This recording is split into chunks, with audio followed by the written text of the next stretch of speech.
It's Friday. Let's have some fun. It's a Friday. Let's have some fun. Let's eat dessert first. Let's be a little irresponsible. The clip clean out is my favorite part of the week here.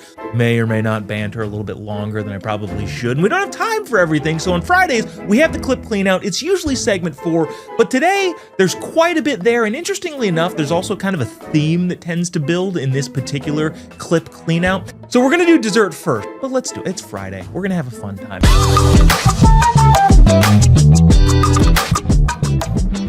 Let's start the clip clean up here with, let's see.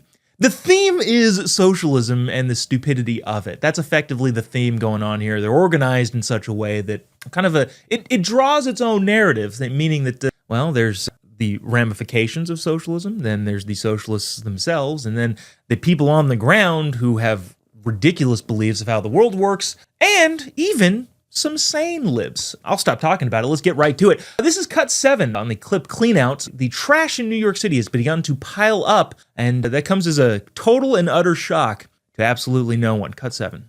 I just want to give a congratulations to our newly elected, amazing, wonderful mayor, Kwame Mami Bamdani.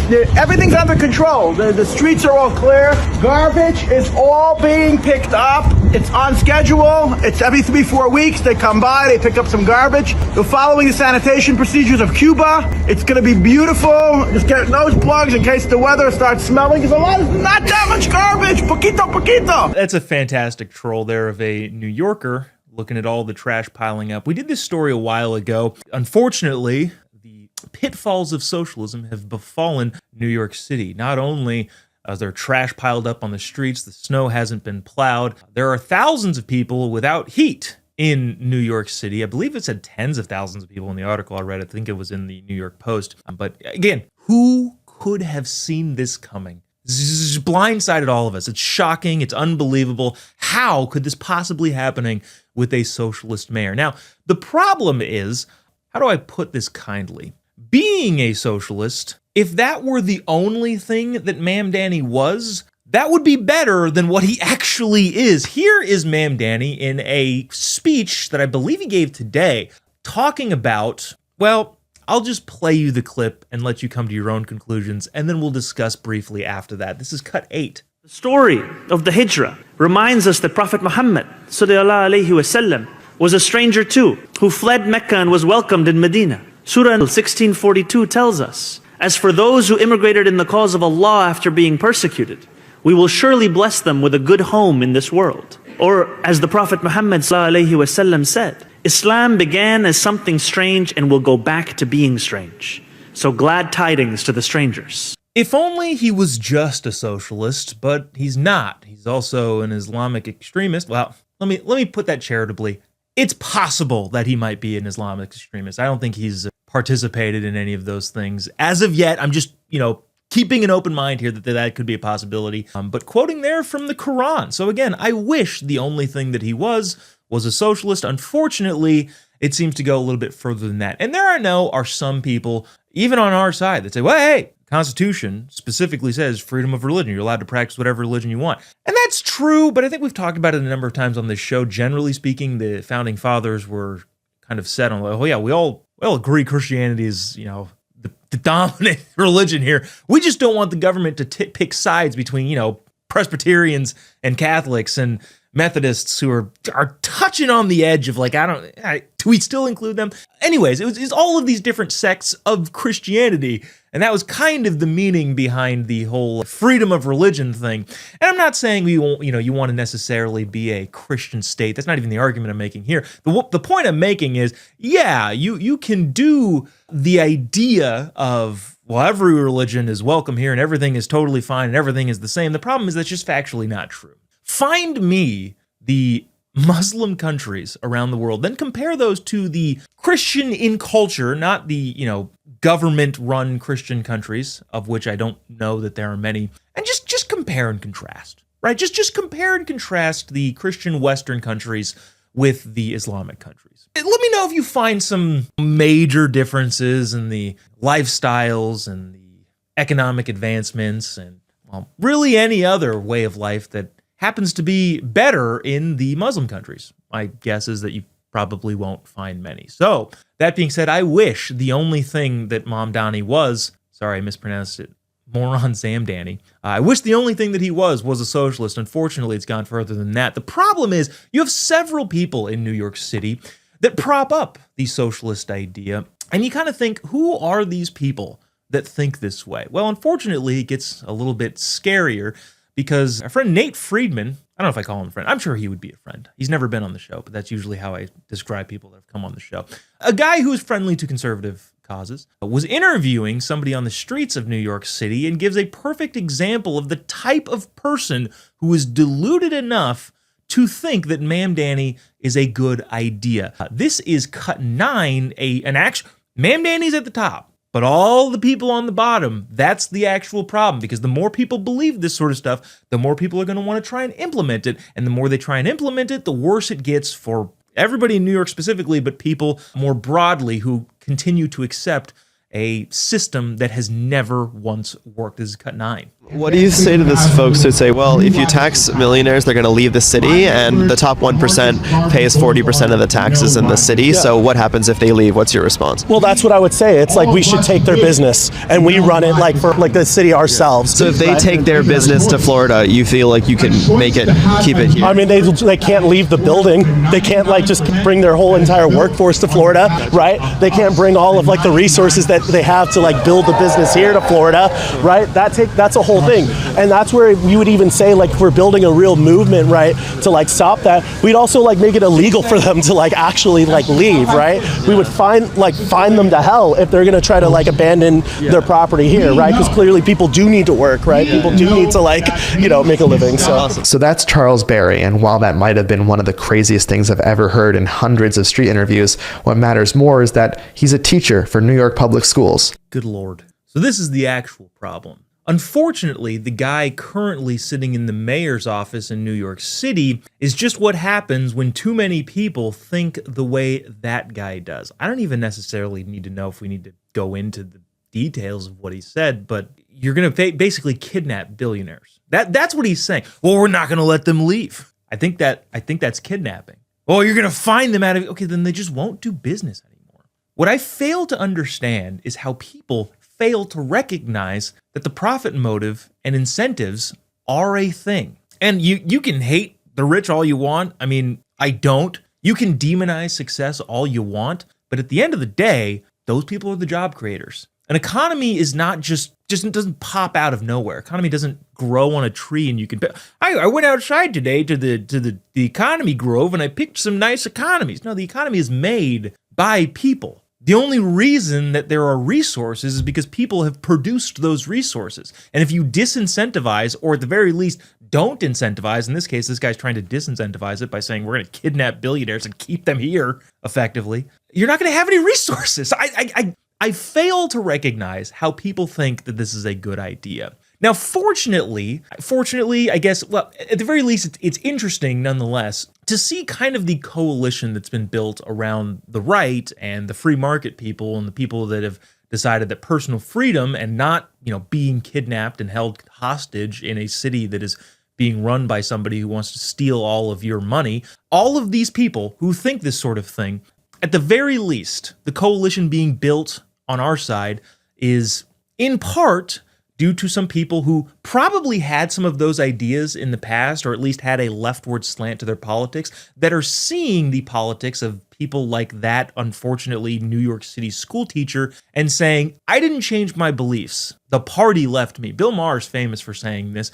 And a clip from earlier this week that I wanted to play but never got time to get on, but fits in perfectly right here, is from Palantir CEO Alex Karp. Now, we're not going to talk about Palantir. Remove all of that for right now for this discussion. I want you to listen to what he's saying. I believe this is at the New York Times book thing. And he's talking about what happened to the normal libs and what also happened to the quote-unquote progressive movement, if you can even call it that anymore. This is cut 10. This is the CEO of Palantir, Alex Karp, who probably 30 years ago would be a hardcore lib, and is now, because his party has left him entirely, and people like that guy on the street represent his party, has effectively become a politically right figure. Watch this cut 10. About you for a second and your own politics and your shift in politics. By the way, there's a piece in the Washington Post about you this morning that gets into some of this. You grew up Only because I have great respect for you, I don't interrupt you immediately. I didn't shift my politics. The political parties have shifted their politics. The idea that what's being called progressive is in any way progressive is a complete farce. I've been progressive since the beginning of Palantir. I am continue to be progressive. I grew up in a highly intellectual, mostly Jewish, incredibly left-wing environment. And every Saturday and every Friday, I heard a lecture about how the conservatives are going to destroy this country with illegal immigration because it's going to undermine the fabric of the American worker. That was 50 years ago. That's what it means to be a progressive. And being a progressive doesn't mean just, it feels so good to be involved in dysfunction, things that can never work, a form of socialism that's never worked, having no meritocracy. That's not progressive. That's honestly cowardly. And most people, half my old party knows it. They don't speak up. It will never work. And it does not help. You know, the biggest problem with that is it's not helping the poor people that they claim to serve. If you think that's helping a black person in the inner city, you're ridiculous. The last thing anyone in this country needs is a dysfunctional educational system and handouts that have never worked and are not going to work. Now, there's a lot to be said, but he makes the point pretty well, so I don't need to belabor on it too much. I just want to touch on two things. What he said at the beginning of, well, why in the world would we, the progressives, I'm not talking about we, but I'm speaking as if I were him, who want the uplifting of the lower class in this country, import a bunch of people to do the jobs that the lower class of the society that we currently have would do. Why would we import a bunch of people to take those jobs? That doesn't make any sense. Case in point, Cesar Chavez, who has a day, Cesar Chavez Day, the organizer in California, mostly around agriculture and farming, but also just unions more broadly, was the biggest anti-illegal immigration person out there. He used some terms to describe the illegals in this country that I won't even use now. So that is a major point that the left has flipped on. For some reason, now we want to import a bunch of people that will undermine the fabric of the American workforce. How in the world is that in any way progressive? The second thing is he makes the point of two. Yeah, in what way are any of the policies that we're pushing for quote unquote progressive anymore? One that comes to mind to me is the idea of canceling student debt. Canceling student debt is the least progressive thing that progressives have ever pushed for. Senator Liz Warren talks about this a lot. We have to cancel student debt because we are progressives and we think that that should be ubiquitous across everyone. People who have college degrees, just statistically, I'm not even saying that those people are better or worse. Statistically, they make more money. If you have a college degree, by the numbers, statistically, you will earn more throughout your lifetime than somebody who doesn't. In other words, if you have a college degree, you are not at the bottom of the totem pole. You're at the very least the middle. You could be potentially at the top. So what the progressives are doing is saying, we are going to help the people who statistically have a financial advantage get out of their student loan debt and not help anybody else. I mean, they want to help other people, but this being the talking point, it is the least progressive thing that progressives have ever done. If they wanted to do something for people who are financially struggling, I'm not even a proponent of this. I'm just saying this would be a better cause for them. Cancel the car loan debt of the single mom who is trying to pay off a 5-year-old car. That's more progressive. I'm not for that. I'm just saying the idea that, quote unquote, the progressives are looking out for the downtrodden is, in his words, ridiculous. I might have used another R word, a word that affectionately has been thrown at Tim Walz. I'm just saying that's what I would do. But at the end of the day, the quote unquote progressives are no longer in any way, shape, or form progressives. Unfortunately, the cultural mind virus that has infected the left continues to permeate itself through leadership in various cities, not even just in the United States of America, but Western cultures more broadly. Here is a video of a woke city council person or a mayor somewhere, I believe in Canada, renaming a park for the indigenous tribe that once was there.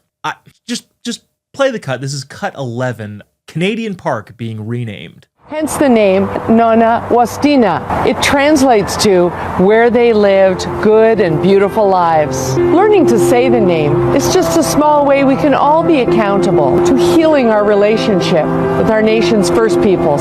So let's go. Try it with me. Etta Nonna Wastina. Etta Nonna Wasna. Etta Nonna Was. I don't know how much needs to be said here other than the fact of what are we doing? Just as a Western society, okay, make the park's name more difficult to pronounce and unrelatable to anybody. That you're sticking it to them there, lady. I won't go off on that tangent, but I'll spare because I do want to get to this clip. Unfortunately, this has become, like I said, ubiquitous amongst many of the libs. And to clean up, to round out, finish off the clip clean out, I regret to inform you that the libs are singing again. This is also a clip that's been floating around the last couple of days. Haven't had time to get to it on the show, but I think this is a perfect way to end this clip clean out segment, which I think had a nice little narrative arc to it. That was kind of fun and enjoyed it. Appreciate you sticking around with my total and utter audible here, and producer Glenn doing a great job pulling up the clips as they come. But here to round it out, again, I regret to inform you, the libs, again, are singing. Cut 12. De-ice our neighborhoods, invite our neighbors in. I'm gonna de-ice our neighborhoods, invite our neighbors in. We're gonna heal this world with love. Tear down the fences. Gonna tear down the fences, invite my neighbors in. Gonna tear down the fences.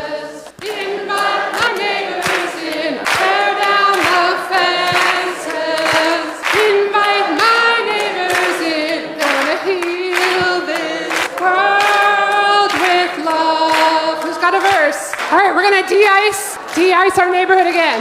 I just have to believe there's one guy in that crowd that you see right now who's going, what am I doing? What is this? I have to believe that for my own sanity. Maybe I'm being optimistic here, but what in the world?